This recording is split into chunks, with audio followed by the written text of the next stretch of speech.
بسم اللہ الرحمن الرحیم شروع کرتی ہوں اللہ کے نام سے جو بڑا مہربان نہایت رحم کرنے والا ہے۔ خدا بند عالم اپنے کلام بلاغت میں ارشاد فرماتے ہیں، کعبے میں جو کوئی داخل ہوا اس کے لیے امان ہے۔ دنیا میں کعبہ ہی ایسا گھر ہے جس میں کوئی بھی مجرم داخل ہو جائے تو کوئی طاقت اس کے جبر سے نہیں نکال سکتی۔ یہاں تک کہ کوئی قاتل بھی اس کے اندر چلا جائے اس کو وہاں نہ قتل کیا جا سکتا ہے، نہ ہی مارا پیٹا جا سکتا ہے، نہ ہی گرفتار کر سکتے ہیں، کیونکہ اللہ تعالی نے اس کو امن و امان کی جگہ بنایا ہے۔ منقول ہے کہ جس زمانے میں حضرت امام حسین علیہ السلام مکہ میں قیام پذیر تھے، اہل کوفہ نے آپ کو خط پہ خط اس مظلوم کے لکھنے شروع کیے کہ ہم یزید فاسق و فاجر جیسے انسان کسی حالت میں دینی پیشوا ماننے کے لیے تیار نہیں۔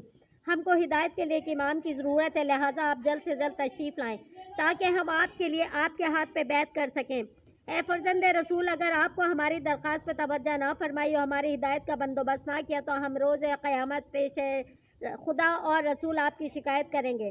جب اس قسم کے بے شمار خطوط حضرت امام حسین علیہ السلام کے پاس آئے تو آپ نے اپنے چچا زاد بھائی حضرت مسلم بن عقیل سے فرمایا، تم جاؤ کوفے جاؤ اور وہاں کے حالات دیکھو۔ اگر واقعی طالب ہدایت ہو، میرے وہاں آنے کی سچے دل سے ضرورت محسوس کرتے ہوں اور ان کی نیت ہر طرح سے بخیر ہو تو مجھے وہاں سے لکھنا، میں جلد چلے آؤں گا۔ یہ حکم سن کر حضرت مسلم بن عقیل کوفے کی جانب روانہ ہوئے اور اپنے ساتھ 2 کم سن بچوں کو بھی لے لیا، کیونکہ آپ کے وہ بچے آپ سے بہت مانوس تھے۔ جب کوفے پہنچے تو اہل کوفہ نے بہت پرجوش استقبال کیا اور آپ کے آنے پہ بے حد خوشی کا اظہار کیا۔ چند روز کے اندر کئی ہزار مسلمانوں نے آپ سے بیعت کر لی۔ حضرت مسلم علیہ السلام کو یقین ہو گیا کہ یہ لوگ سچے دل سے امام علیہ السلام کے خواستگار محبت ہیں اور اپنی ہدایت کا بندوبست کرنا چاہتے ہیں۔ مولا امام حسین علیہ السلام کے ہاتھ پہ اپنی نجات اور آخرت کے لیے معاملات میں رہنمائی چاہتے ہیں تو آپ نے امام حسین علیہ السلام کو خط لکھا کہ یہاں کے حالات قابل اطمینان ہیں، آپ جب تشریف لے آئیں۔ کوفہ کے بعض شر پسندوں نے خفیہ طور پہ یزید کو مطلع کیا کہ کیا خبر بے خبر بیٹھا ہے، مسلم بن عقیل کوفے میں آ چکے ہیں، حسین ابن علی کے لیے بیعت لے رہے ہیں۔ موجودہ حاکم کوفہ کمزور طبیعت ہے، وہ لوگوں کو بیعت سے روک نہیں سکتا، جلد کسی سخت حاکم کو بھیج تاکہ حکومت تیرے ہاتھ سے نہ نکل جائے۔ یہ خبر سنتے ہی یزید نے اپنے ذات کو جو نہایت سنگدل اور ظالم پسند تھا کوفے کا حاکم بنا کر بھیجا اور تاکید کی کہ مسلم بن عقیل کو جس طرح ممکن ہو قتل کر ڈالے اور جو لوگ محبان حسین ان کو سزا دے۔ اہل کوفہ میں امام علیہ السلام کے منتظر تھے اور ابن زاد وہاں پہنچا۔ اس نے کوفے کے لوگوں پر سختی شروع کر دی اور بہت سو کو اپنے سان بلوا کے پٹوایا، بہت سو کو قید کیا۔ ظالم کی سخت گیری سے لوگ گھبرا گئے۔ بہت سے اہل بیت کے چاہنے والے کوفہ چھوڑ کر آس پاس کے دیہاتوں میں چلے گئے۔ جن لوگوں نے حضرت مسلم سے بیعت کی تھی وہ ابن زاد کے خوف سے حضرت مسلم کا ساتھ چھوڑ بیٹھے تھے، یہاں تک کہ حضرت مسلم تنہا رہ گئے اور آپ کے سچے دوستوں میں سے کچھ تو قید کیے گئے جیسے مختار، بعض کوفہ چھوڑنے پہ مجبور تھے جیسے سلمان بن عروہ اور مسیب اور وغیرہ، بعض قتل کیے۔ جناب ہانی ابن مسلم کے پاس کوئی جانے پناہ نہ تھی۔ ادھر ابن زاد نے حکم دیا کہ جہاں کہیں بھی مسلم بن عقیل ان کا گرفتار کر کے میرے سامنے حاضر کرو۔ یہ وقت حضرت مسلم بن عقیل پہ بہت سخت تھا، کوئی مونس و غمخوار نہ مددگار، پردیس اور پھر یہ کو تنہا۔ یہ وقت حضرت مسلم پہ بہت سخت تھا، نہ کوئی مونس و غمخوار نہ مددگار، پردیس و پھر کو تنہا، کہیں کوئی پناہ گاہ نظر نہ آتی تھی۔ اہل کوفہ ابن زاد کا خوف اس درجہ غالب آ چکا تھا کہ حضرت مسلم کو کوئی اپنے گھر میں پناہ دینے پہ تیار نہ تھا۔ آپ کے دونوں بچے قاضی شریح کے گھر میں موجود تھے۔ حضرت مسلم ہر طرف پریشان پھر رہے تھے، اس بات پہ کافی افسوس من رہے تھے کہ میں نے کیوں فرزند رسول کو اس طرف آنے کے لیے لکھا۔ اسی خیال میں ڈوبے جا رہے تھے کہ ایک عورت اپنے دروازے پہ نظر آئی۔ حضرت مسلم پہ پیاس کا غلبہ تھا، آپ نے فرمایا کنیز خدا میں پیاسا ہوں، تھوڑا سا پانی مجھے لا کے دے دو۔ آپ نے پانی پی کر شکر خدا بجا لائے اور وہیں دروازے پہ بیٹھ گئے۔ اس عورت نے کہا، اے شخص میں نے تیری خواہش پوری کر دی، اب یہاں سے کیوں نہیں جاتا؟ زمانہ پورا شوب ہے، یہاں تیرا ٹھہرنا مناسب نہیں۔ جناب مسلم نے کہا، میں غریب الوطن ہوں، کہاں جاؤں، کوئی یار و مددگار نہیں۔ آپ نے پوچھا تمہارا کیا نام ہے؟ فرمایا مسلم بن عقیل ہوں، اہل کوفہ نے مجھ سے داغا کی میرا ساتھ چھوڑ دیا۔ وہ عورت مومنہ تھی اور دوستگار اہل بیت تھی۔ جناب مسلم کا نام سنتے ہی قدموں پہ گر گئی، کہنے لگی، اے میرے سید و آقا، یہ گھر آپ ہی کا ہے، اب شوق سے تشریف لائیے۔ یہ کہہ کہ آپ کو اندر لے گئے، خاطر و مدارات میں مشغول ہے، لیکن حضرت مسلم کو اس پریشانی میں کھانے پینے کا خیال تک نہ آیا۔ نہ رہا تو علام کا سخت طرح کے رنج و غم آپ کو گھیرے ہوئے تھے۔ ابھی تھوڑی ہی دیر نہ گزری تھے کہ اپنے ذات کی فوج جستجو کرتے وہاں پہنچی۔ حضرت مسلم بڑے بہادر تھے، آپ فوراً تلوار لے کے گھر سے باہر نکلے اور ان ظالموں سے لڑنا شروع کر دیا۔ تھوڑی ہی دیر میں بہت سے اشقیاء کو مار کر زمین پہ گرا دیا۔ یہ حال دیکھ کر محمد بن اشد جو فوج کا سردار تھا گھبرا گیا۔ اس نے امجاد سے اور کمک طلب کی اور ابن زاد سے کہ یہ تنہا کو گرفتار کرنے کے فوج کا ایک دستہ کافی نہ ہوا۔ اس نے کہا ہے پسر زاد، یہ معمولی انسان کا مقابلہ نہیں، یہ ہاشمی جوان ہے، اس جوان کی شجاعت کا تمام عرب لوہا مانتے ہیں۔ آخر جب کمک آ گئی تو دشمنوں نے چاروں طرف سے حضرت مسلم کو گھیر لیا۔ آپ اکیلے کہاں تک لڑتے، آخر بدن زخموں سے چور چور ہو گیا۔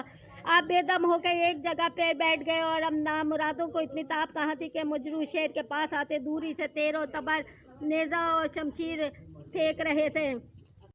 روح بادل و شیر و وفادار پہ آخر جب کمک آ گئی تو دشمنوں نے چاروں طرف سے حضرت مسلم کو گھیر لیا اور آپ اکیلے کہاں تک لڑتے، زخموں سے چور چور ہو گیا۔ آپ بے دم ایک جگہ ہو کر بیٹھ گئے۔ اب مجروح شیر کے پاس کوئی نہیں آتا تھا۔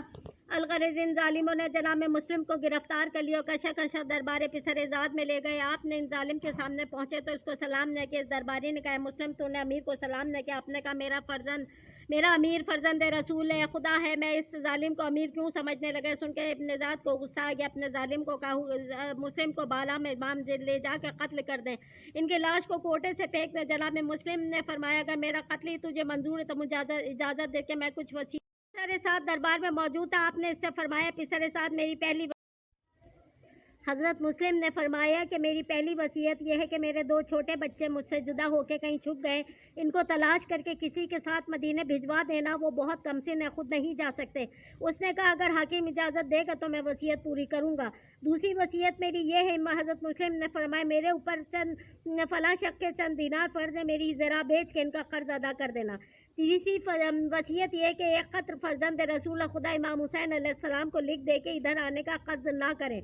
پسر سعد نے کہا اس وصیت کو پورا کرنا میرے امکان سے باہر ہے، اس لیے حاکم وقت ان کے خلاف ہے۔ آپ نے فرمایا لعنت خدا کی تجھ پر، تو حاکم وقت کی خوشنودی کا تو خیال کرتا ہے مگر خدا اور رسول کی خوشنودی کا لحاظ نہیں ہے۔ مختصر یہ کہ ابن زاد کے غلام حضرت مسلم بن عقیل کو کوٹے پہ لے گئے اور حسین نے مظلوم کے بہادر ایلچی کو وہاں لے جا کے قتل کر دیا اور لاش کو نیچے گرا دیا۔ غریب مسلم کئی دن تک گور و کفن تک میسر نہ ہوا۔ وہ بے دین آپ کے پائے مبارک میں رسی باندھ کے گلی کوچوں میں پھرتے تھے، کوئی اتنا کہنے والا نہ تھا۔ ارے ظالموں بے دینوں، آپ مسلمانوں کی لاش کے ساتھ اس طرح ملیے کہ یہ تھا کہ یہ لاش تو خاندان رسالت کے فرد کی ہے۔ منقول ہے امام حسین مظلوم کربلا عراق کی طرف جا رہے تھے، راستے میں ایک شخص کوفے کی طرف سے آتا ہوا آپ نے فرمایا مسلم کا حال پوچھا، رو رو کے بولا شاہ سے اے سید البشر، کوفے سے چلا آتا ہوں میں ادھر، فرمایا شہ نے کچھ تجھے مسلم کی ہے خبر، رونے لگا وہ مرد مسافر جھکا کے کر، شہ بولے کیا وجہ ہے تیرا حال غیر ہے، جلدی بتا دے اے میرے مسافر کی خیر ہے، رو رو کے حال پوچھتے تھے شاہ نامدار، گر گر کے قدم پر کہتا تھا وہ بار بار، پھر کے لیے اب وطن کی طرح بہر کردگار، ہے سارے کوفی عہد شکن اور جفا شوار، آل رسول پاک پہ کیا کیا جفائیں کی، یہ ہیں وہی علی سے جنہوں نے دغائیں کی۔